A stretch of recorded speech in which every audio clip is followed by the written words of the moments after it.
Hi everyone, here's our second briefing of the week, an updated briefing based upon the news late yesterday from the government and last evening, giving more details about things. I did say that you'll probably find out about plans at the same time as ourselves, and via the BBC I think we all did just that. So, confirmation that school will stay closed until up to and including Friday the 5th of March.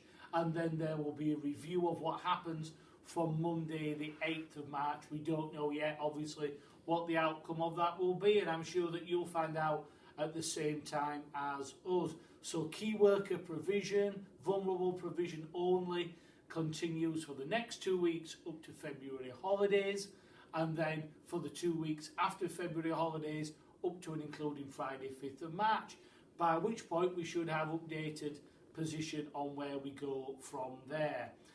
We've also had it relayed from the government that we should be closed during February half term. There will be no key worker or vulnerable provision during half term. That's as directed by the government. So school will be fully closed during February half term. There will also be no remote learning that week either.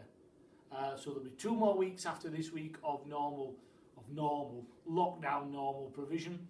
Then fully closed in every sense for February half term, and then 2 more weeks of the key worker, vulnerable and remote learning provision up to Friday the 5th of March, and we wait to see what happens from the 8th of March onwards. Free school meal vouchers will continue during the holidays. We've been doing some work on that today regarding the criteria we need to use and the way in which we need to do that. Thank you to Miss Wilmot, Mrs Thomason, because they've been looking into that to ensure our families can continue to receive that, and we can sort it, so vouchers will continue that week. 1 or 2 people have asked about that, so I can confirm that now. And the last thing is that we're conscious that now we have a confirmed extended period to the closure. Those families who are really finding it difficult with remote learning may want to say, look, can we just come in for a few days? Can they come in? Can they do that? A couple of important messages. The criteria for provision is the criteria. I can't break that. I'm not allowed to. I could go into great detail why I'm not. There's a virus out there. It's affecting thousands of people. And my risk assessment, the risks of transmission mean I cannot bring in everybody that might need that school time. We'd love to open, but we can't. You have to meet that criteria, unfortunately, and that's as set out by the government. My hands really are tied upon that, although my sympathies are greatly with yourselves. I do feel that the demands that the government have set out are very challenging, and the expectations of parents are big and very demanding, but we have to meet those. If we don't meet those, we get into trouble. So we have no choice but to meet those, but we accept it is causing stress. And I'll be honest, you're no different, I think, from many other parents in the country who are equally feeling the same. There's so much remote learning to do because the demands set are particularly high. And if you remember what I said in my first briefing, it was there is no replacement for school. So the difficulties with that, with how to explain learning, how to support, how to achieve greater progress, how to overcome challenges, some of that we can't overcome because learning is a live process face-to-face, and remote learning can never do some of that.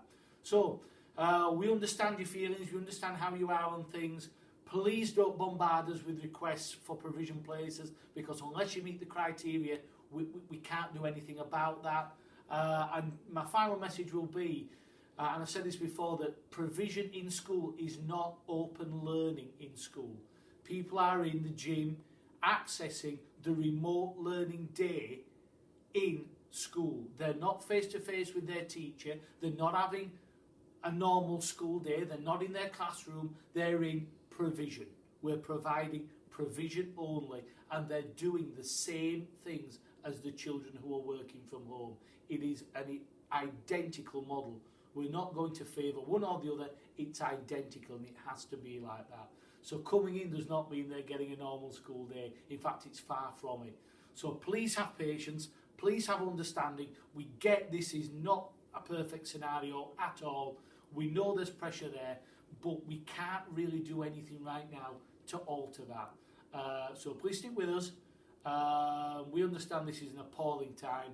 Goodness me, nobody knows it better than myself at the moment. Take care, and I'll keep you up to date with more messages from there.